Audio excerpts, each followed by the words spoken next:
नमस्कार। अब पूरी दुनिया पर अपने एआई जनरेटिव मॉडल के जरिए छाएगा भारत, और ये ऐलान किया है केंद्रीय मंत्री अश्विनी वैष्णव ने उस वक्त जब ओपन एआई के चैट जीपीटी और उसे कड़ी टक्कर दे रहे डीपसीक की चर्चा सुर्खियों में है। ये पहल इंडिया एआई कंप्यूट फैसिलिटी से संचालित होगी, जिसने खासतौर पर भारत के लिए तैयार किए गए बड़े लार्ज लैंग्वेज मॉडल यानी LLM की डेवलपमेंट को चलाने के लिए 18,693 जीपीयू हासिल किए हैं।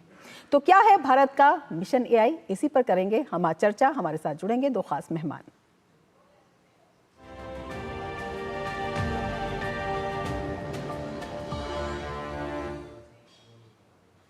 तो ये फैसला भारत को एआई इकोसिस्टम और डिजिटल इंफ्रास्ट्रक्चर तैयार करने में अहम कदम है। 18,000 जीपीयू के साथ भारत एक घरेलू एआई मॉडल बनाने की राह पर है, जो राष्ट्र की भाषा, आर्थिक और सामाजिक जरूरत को पूरा करेगा। क्या कहा केंद्रीय मंत्री ने, आइए देखते हैं।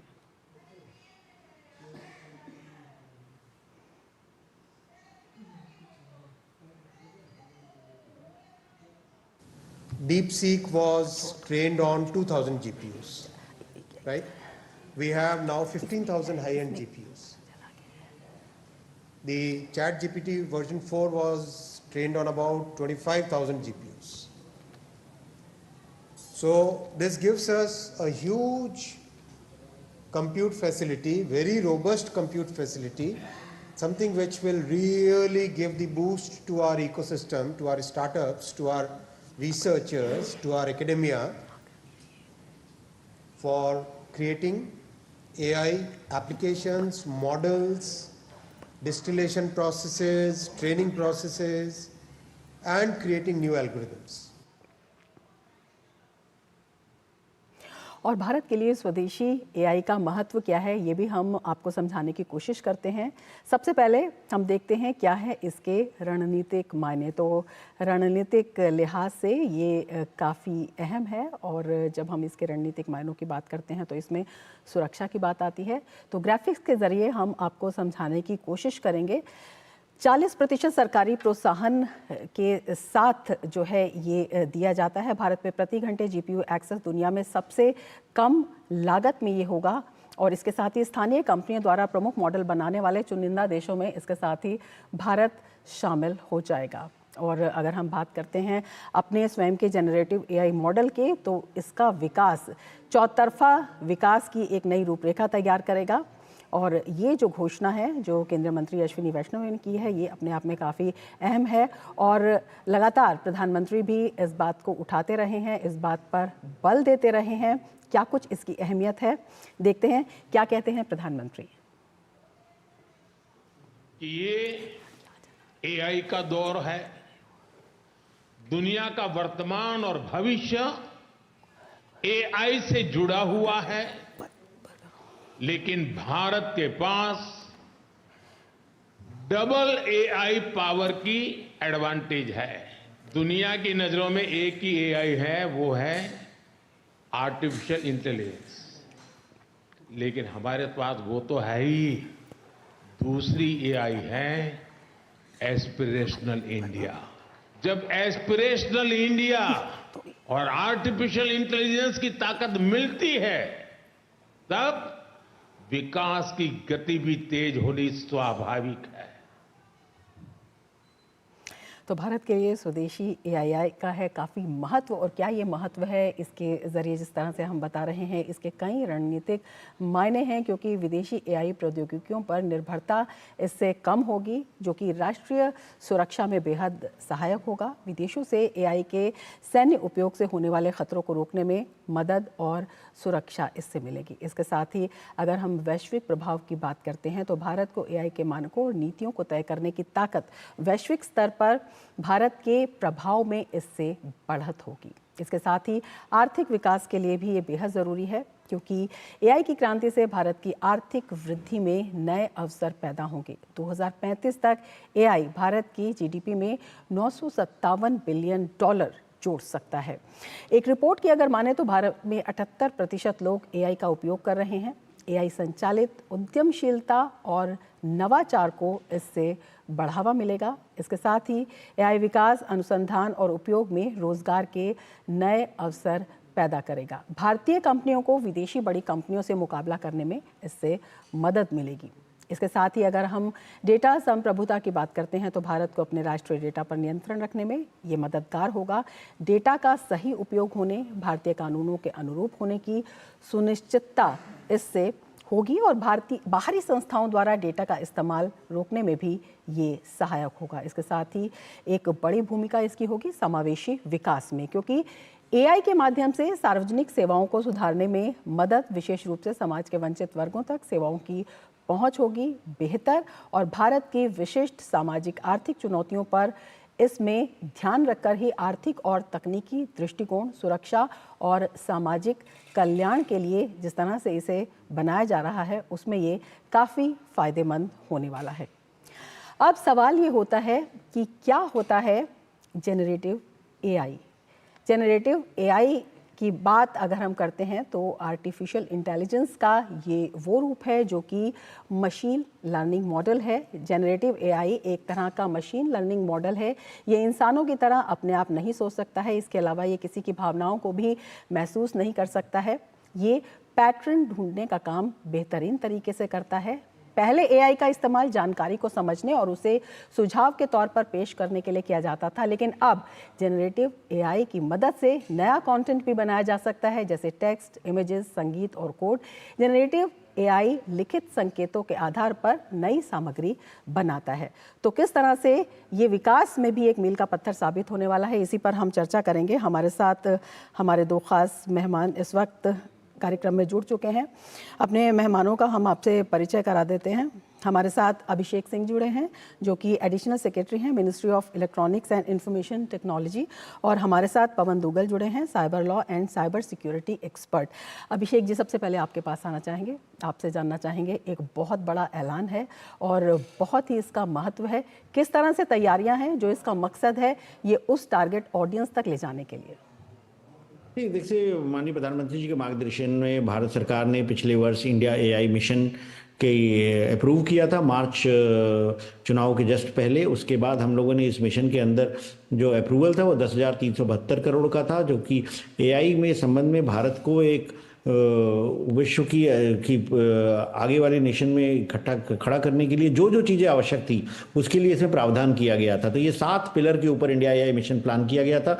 इसमें जो सबसे प्रमुख जो आवश्यकता थी कि कंप्यूट, कि एआई कंप्यूट जो कहते हैं, जो सुपर कंप्यूटर होता है जिसके ऊपर हम मॉडल्स को ट्रेन करते हैं या एप्लीकेशंस बनाते हैं जनरेटिव एआई की और बाकी एआई एप्लीकेशंस की, उसकी उपलब्धता को सुनिश्चित कराने के लिए 10,000 जीपीयू हमको उपलब्ध कराने थे। तो उसी के क्रम में आज जो माननीय मंत्री जी ने अनाउंसमेंट की कि हमने जो आरएफपी एम्पैनलमेंट किया है सर्विस प्रोवाइडर्स का, उससे हमें लगभग 18,000 से ज़्यादा जीपीयूज मिल पाएंगे। इसके अलावा एक और एप्लीकेशन था कि हम इसको कैसे हम डेटा सेट प्लेटफॉर्म बना पाएँ, कैसे हम एप्लीकेशंस डेवलप कर पाएँ, कैसे हम सेफ और ट्रस्टेड एआई बना पाएँ, फाउंडेशनल मॉडल बना पाएँ और साथ में स्किलिंग कर पाएँ और स्टार्टअप्स को सपोर्ट कर पाएँ। तो एक और जो फाउंडेशनल मॉडल की बात होती है कि आज जितनी भी हम जनरेटिव एआई की टूल्स यूज़ करते हैं, या तो चैट जीपीटी यूज़ करते हैं या मेटा एआई यूज़ करते हैं और अभी गूगल की जेमिनाई यूज़ करते हैं, ये सब विदेशों में बने हुए हैं। अभी चाइना ने एक डीप सीक भी बना के लॉन्च कर दिया है, जिससे कि सारी दुनिया उसके बारे में बातचीत कर रही है। तो फाउंडेशनल मॉडल हमारे लोग भी इस्तेमाल करते हैं, परंतु भारत में ट्रेंड कोई फाउंडेशन मॉडल नहीं था। तो ये आवश्यकता थी कि हम कैसे इंडियन डेटा सेट्स के ऊपर एक फाउंडेशनल मॉडल बना पाएं। तो उस क्रम में आज एक कॉल फॉर प्रपोजल्स ही मंत्री जी ने लॉन्च किया कि जो इंडियन एंटरप्रेन्योर्स या स्टार्टअप्स या रिसर्चर्स इंडियन फाउंडेशन मॉडल बनाएंगे उनको भी इंडिया एआई मिशन के तहत से फाइनेंशियल सपोर्ट दिया जाएगा। इसके अलावा उन्होंने एक एआई सेफ्टी इंस्टीट्यूट बनाने की भी घोषणा की कि कैसे हम सेफ एंड ट्रस्टेड, जो सुरक्षित एआई सॉल्यूशंस बनाने के लिए काम करना है, जो टूल्स बनाने हैं, जो फ्रेमवर्क्स बनाने हैं, जो टेस्टिंग बेंचमार्क्स बनाने हैं, जो एआई सैंडबॉक्स बनाना है, उसके लिए एक एआई सेफ्टी इंस्टीट्यूट तैयार होगा जो कि इस दिशा में कार्य करेगा। और इसके अलावा एक एप्लीकेशन डेवलपमेंट इनिशिएटिव की डायरेक्शन में भी जो हमने कुछ समय पहले लॉन्च किया था, हमें लगभग 900 स्टार्टअप से सॉल्यूशंस मिले थे। उसके इवैल्यूएशंस में लगभग 18 सॉल्यूशंस सेलेक्ट हो गए हैं जिनको इनाम मिलेंगे, जिनको हम प्रोत्साहन देंगे और सपोर्ट करेंगे और अच्छे प्रोडक्ट्स बनाने के लिए। तो इसके बारे में भी अनाउंस किया आज माननीय मंत्री जी ने। बिल्कुल। दुग्गल जी, आपसे जानना चाहेंगे, एक बहुत ही महत्वपूर्ण ऐलान और इसके जो चौतरफा फ़ायदे वो भी दिखाई देते हैं, लेकिन कहीं ना कहीं जहां फ़ायदे होते हैं वहां पर सावधानी भी बहुत ज़्यादा ज़रूरी हो जाती है। जब हम एआई की इस्तेमाल की बात करते हैं और जिस तरह से हम अलग अलग कंट्री के अभी हम देखते हैं कि एआई टूल्स हैं या उनके मॉडल्स हैं, उसमें जब हम सिक्योरिटी की बात करते हैं, डेटा की बात करें या अन्य सिक्योरिटी की बात करें, उसको देखते हुए किस तरह की सावधानी, और जब ये अपना मॉडल आ जाएगा तो ये कितना बड़ा एक सुरक्षा तंत्र उसमें विकसित करेगा? देखिए, आज की तारीख में आर्टिफिशियल इंटेलिजेंस में साइबर सुरक्षा का बहुत महत्वपूर्ण रोल और भूमिका है। खास तौर पर आर्टिफिशियल इंटेलिजेंस की साइबर सुरक्षा में सेंध लगाने की दिशा में।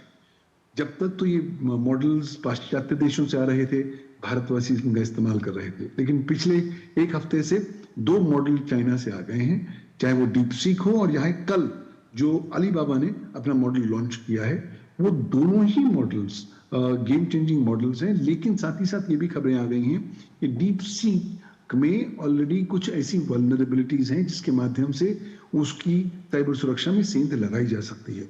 तो आज तो पहली सराहना की जानी चाहिए केंद्रीय सरकार की, मंत्री महोदय की, कि एटलीस्ट उनकी विजन की वजह से आज भारतवर्ष अब अपने फाउंडेशन मॉडल को विकसित कर रहा है। और इसको विकसित करना अत्यंत आवश्यक इसलिए भी है क्योंकि कहीं ना कहीं भारत की प्रभुता, अखंडता और सुरक्षा जुड़ी हुई है इन महत्वपूर्ण पहलुओं के साथ। आज की तारीख में जब भारतवासी ये चाइनीज एआई मॉडल्स का इस्तेमाल करते हैं तो भारत का डेटा उन चीन मॉडल्स को दे देते हैं जो चाइना एक्सेस कर सकता है और फिर उसका इस्तेमाल कर भारत को पोटेंशियली टारगेट कर सकता है। इसलिए भारत को अगर अपनी एआई सिक्योरिटी की बात करनी है, मंत्री साहब ने एआई सिक्योरिटी इंस्टीट्यूट की भी बात करी है, तो उस संदर्भ में जरूरी है कि हमारा अपना इंडिजिनस डेवलपमेंट हो, हम इफेक्टिवली फोकस करें साइबर सिक्योरिटी ऑफ एआई को, साथ ही साथ फोकस करें कि आर्टिफिशियल इंटेलिजेंस को प्रोत्साहन देने के लिए जो न्यूनतम आपको कानूनी मापदंड चाहिए, लीगल फ्रेमवर्क चाहिए, उनको भी हम यहाँ विकसित करें, क्योंकि वर्तमान जो कानून है वो आर्टिफिशियल इंटेलिजेंस को पूरी तरीके से सपोर्ट करने में अभी सक्षम नहीं है। यहाँ तक कि भारत का सूचना प्रौद्योगिकी कानून भी साइबर सुरक्षा और लीगल फ्रेमवर्क्स ऑन एआई को लेकर बहुत ज्यादा टिप्पणी नहीं देता है। तो एक फॉरवर्ड लुकिंग थॉट प्रोसेस है, भारत की थॉट लीडरशिप दिखाता है। दूसरी ओर ये भी दिखाता है कि भारत की जो लीडरशिप है बहुत फ्लेक्सिबल है, वो जैसे चीजें उभर के आ रही हैं उसके तहत तुरंत गवर्नेंस रिस्पॉन्स कर रही हैं और अपनी प्रायोरिटीज को अकॉर्डिंगली कैलिब्रेट कर रही हैं। तो मुझे लगता है बहुत ही सकारात्मक निर्णय है, एक सही दिशा में सही कदम है जो भारत के स्ट्रैटेजिक इंटरेस्ट को और भारतवासियों की प्रभुता, भारतवासियों की जो प्राइवेसी रिलेटेड इंटरेस्ट हैं उनका भी संरक्षण कर पाएगा। बिल्कुल। अभिषेक जी, आपसे समझना चाहेंगे, डीप सीक आया, उसने जो हलचल मचाई इसीलिए मचाई कि बहुत सस्ता और आसानी से उपलब्ध होने वाला मॉडल था। अब जो आज जिसका ऐलान किया गया है उसमें भी यही बात कही गई है कि 40% से ज़्यादा सरकारी प्रोत्साहन है और जो इसकी कंप्यूटिंग लागत है वो प्रति घंटे जीपीयू एक्सेस $1 से भी कम होगी। तो अपने आप में ये दिखाई देता है साफ तौर पर कि जो इंटरनेशनल मार्केट है उससे कॉम्पीट करने में भी ये सफल रहेगा।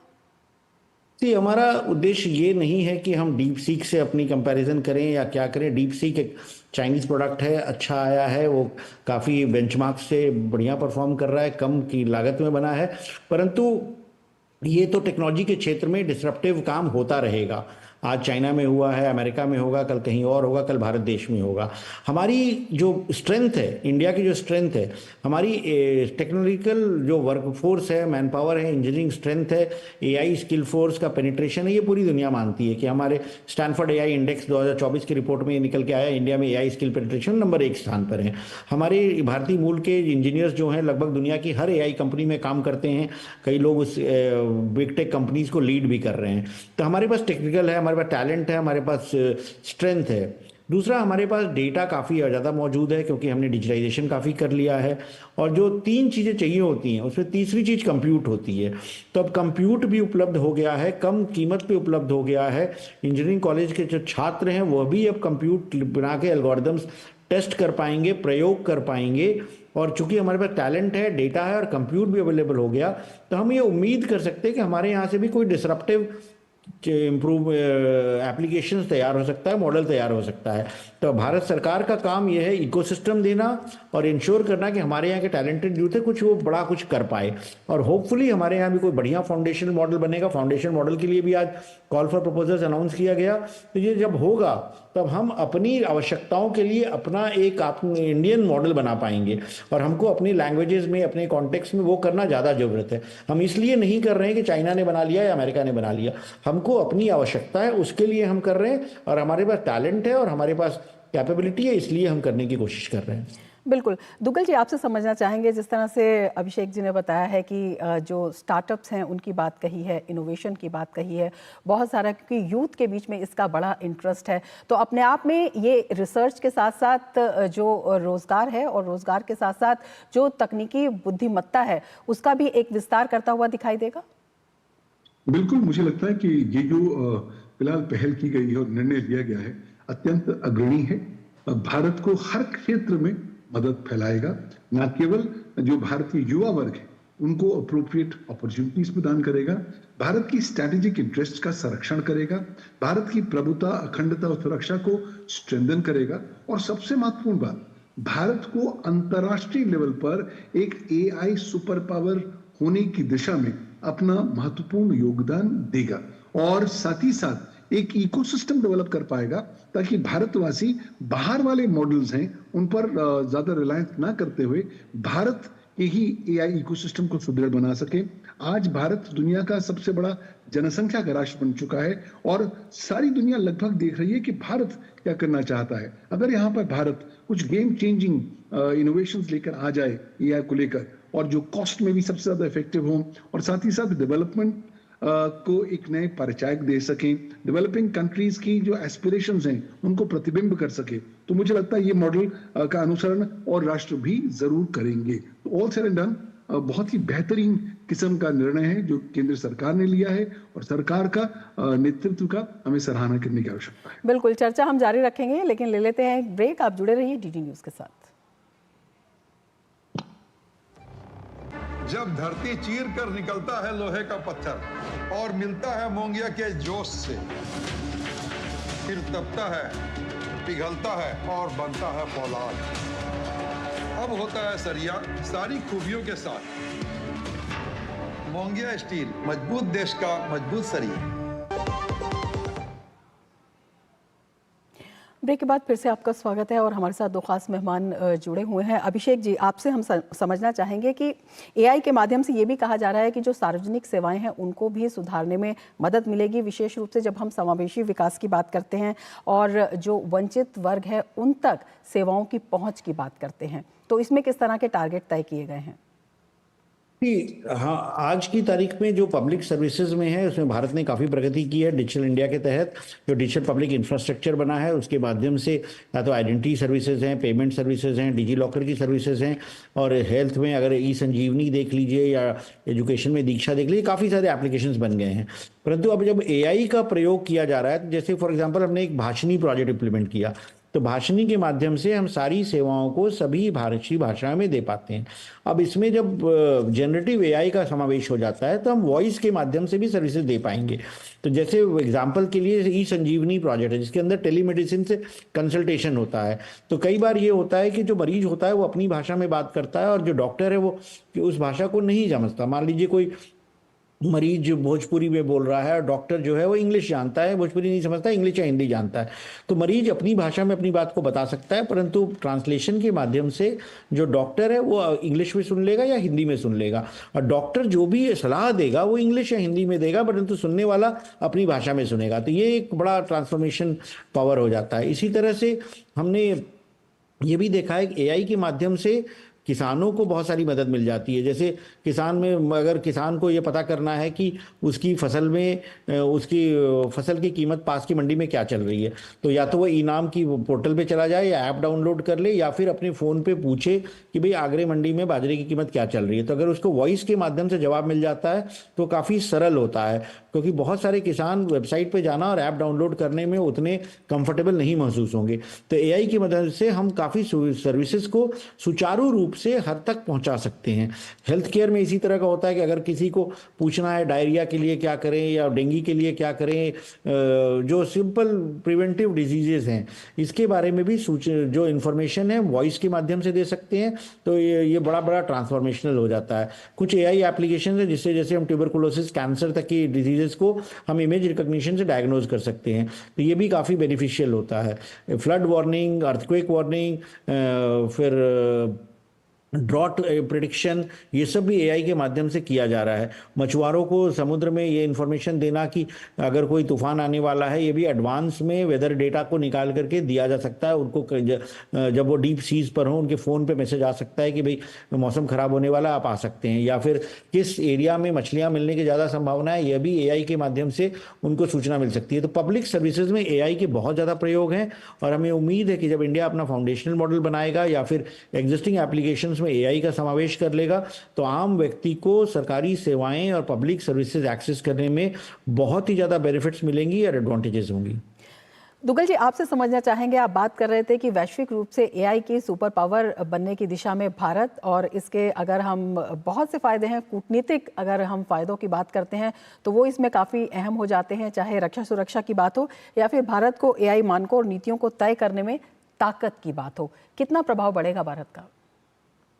मुझे लगता है प्रभाव भारत का आने वाले समय में बहुत ज्यादा बढ़ जाएगा। हम लोगों की जो इम्पोर्टेंस ग्लोबली हो जाएगी, क्योंकि हम एक already global AI super power होने की दिशा में कदम रख रहे हैं। ऑलरेडी भारत के प्रधानमंत्री साहब ने बता रखा है, मोदी जी ने, कि किस तरीके से वो चाहते हैं कि भारतीय इकोनॉमी में आर्टिफिशियल इंटेलिजेंस का एक सकारात्मक रूप आ सके, ताकि वो एक कैटलिस्ट बन सके राष्ट्रीय ग्रोथ की दिशा में। हमें ये भी समझना होगा कि अंतर्राष्ट्रीय लेवल पर अभी भी आर्टिफिशियल इंटेलिजेंस को रेगुलेट करने की जो प्रकरण है, रेगुलेशन है, अभी तक पेचीदा तौर पर फाइनलाइज नहीं हुए हैं। यहाँ पर भी भारत अपनी थॉट लीडरशिप दिखा सकता है। देखिए, भारत की थॉट प्रोसेस बहुत क्लियर है। हम चाहते हैं कि टेक्नोलॉजी का ज्यादा प्रोत्साहन मिले और बहुत जल्दी कानून नहीं लाना चाहते, लेकिन जहां हम देख रहे हैं कि आर्टिफिशियल इंटेलिजेंस का दुरुपयोग अब साइबर क्रिमिनल्स कर रहे हैं या साइबर क्राइम में सेंध लगाने के लिए किया जा रहा है, तो कहीं ना कहीं उसके जो दुरुपयोग पर रोकथाम या रेगुलेशन करने की जरूरत है। वहां पर भी भारत कहीं ना कहीं आगे कदम उठाए तो अच्छा रहेगा।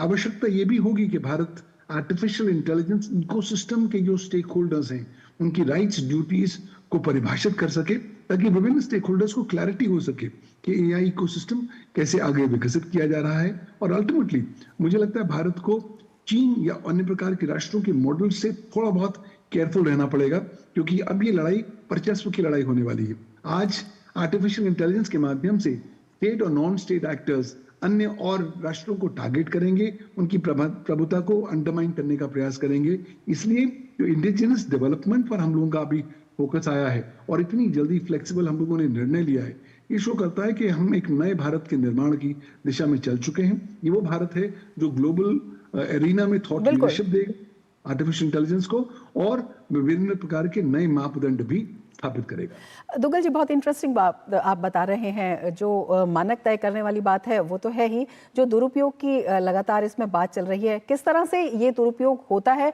और किस तरह से जब हमारा अपना स्वदेशी जो सिस्टम है हाथ में आएगा तो उसको रोका जा सकेगा? देखिए, आज दुरुपयोग होने के बहुत से नए नए आयाम हैं। जैसे आजकल बहुत से नए डार्क प्रोग्राम्स आ गए हैं जिनका उद्देश्य ही होता है कि वो साइबर क्रिमिनल्स को नए नए प्रकार के तरीके बताएं साइबर क्राइम करने के। हम चैट जीपीटी के बारे से परिचित हैं, लेकिन एक नया प्रोग्राम है फ्रॉड जीपीटी, जो केवल लोगों को बताता है, साइबर क्रिमिनल्स को बताता है कि फ्रॉड कैसे करना है।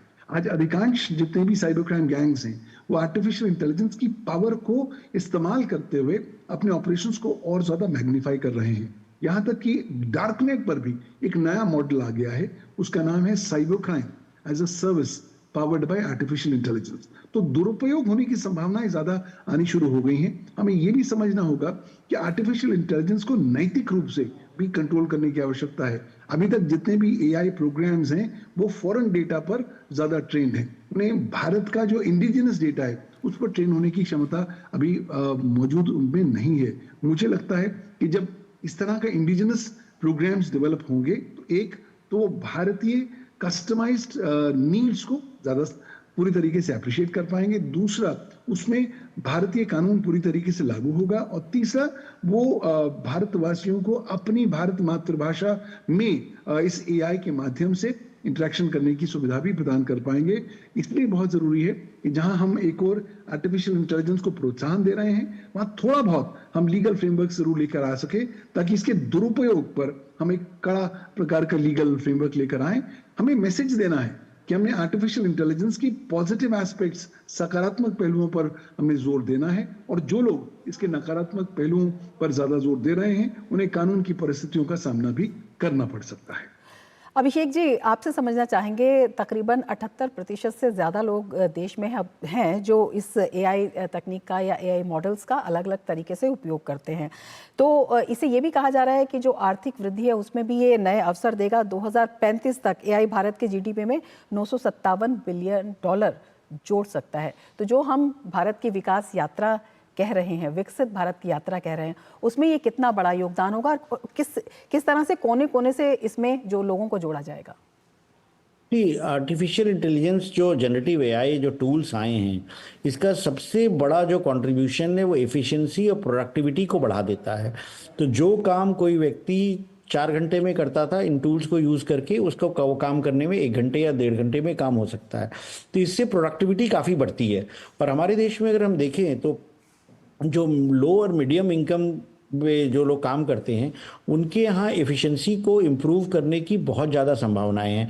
तो जैसे रिटेलर्स हैं या जो हमारे ट्रेडिंग का काम है, या फिर हमारा सॉफ्टवेयर लिखने का काम है, कंटेंट लिखने का काम है, इन सब के जितने लोग अगर इस टूल्स को यूज़ करेंगे तो उनकी जो आउटपुट है, उनकी एफिशिएंसी है, उसमें काफ़ी ज़्यादा इंक्रीज़ होगा। फार्मर्स को बेनिफिट मिलेगा, नुकसान कम होगा। जैसे एक एआई सोल्यूशन मैंने देखा था कि वो मॉइस्चर सॉइल का सेंसर होता है, मॉइस्चर कंटेंट तय करता है और फार्मर को वेदर डेटा और क्रॉप के डेटा के हिसाब से बता देता है कितना पानी इस्तेमाल करना है। तो फार्मर अगर कम पानी इस्तेमाल करेगा, उसको बचत होगी, उसको पैदावार अच्छी होगी, तो उसको बेनिफिट होगा। तो ये सब जो स्पिन ऑफ इफेक्ट हैं आर्टिफिशियल इंटेलिजेंस के, जनरेटिव एआई के, इससे इकोनॉमी में काफ़ी ज़्यादा बेनिफिट्स होंगी, काफ़ी ज़्यादा बढ़ोतरी होंगी। ये ज़रूर है कि हमको इस टैलेंट का, इस टेक्नोलॉजी का पूरा फ़ायदा उठाने के लिए रीस्किलिंग, अपस्किलिंग करने की आवश्यकता होगी, ताकि जो नए डेटा इकोनॉमी, एआई इकोनॉमी में जॉब्स आएंगे, उसको लेने के लिए हमारे यूथ तैयार हो। ये सब करने से जो एस्टिमेट्स हैं कि 957 बिलियन या 1 ट्रिलियन, वह सब पॉसिबल होगा। परंतु हमको उस दिशा में एसेंशियल जो स्टेप्स हैं वो लेने पड़ेंगे, ताकि हम इस टेक्नोलॉजी का भरपूर प्रयोग कर पाएँ और दुनिया भर में जो अपॉर्चुनिटी इमर्ज हो रही है उसका हम एडवांटेज लेने के लिए तैयार रहें। बिल्कुल, तो प्रोडक्टिविटी की बात हो, चाहे कैपेसिटी बिल्डिंग की बात हो, और उसके साथ ही तकनीक के क्षेत्र में भारत की बढ़त की बात हो, अपने आप में बेहद महत्वपूर्ण है। और सुरक्षा तो अगर देखते हैं चौतरफा ये देता हुआ दिखाई देता है। बहुत शुक्रिया अभिषेक जी, बहुत शुक्रिया पवन दुग्गल जी हमारे साथ जुड़ने के लिए और इतनी महत्वपूर्ण जानकारी हमसे साझा करने के लिए। इसके साथ ही चर्चा में फिलहाल इतना ही, दीजिए इजाज़त, नमस्कार।